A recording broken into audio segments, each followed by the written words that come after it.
Welcome. In front of me is a OPPO A16s, and today I'll show you how you can format your SD card. Now to get started, you want to open up Settings.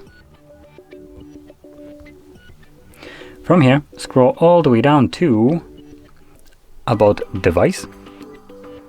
Tap on Storage. Scroll down and you will find SD card.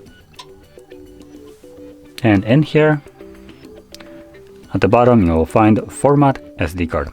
Now, when you press on it, it also tells us to put in our screen lock, assuming you have one set. I do have a pattern set, so as you can see, it tells me to put it in. Then it brings up a message.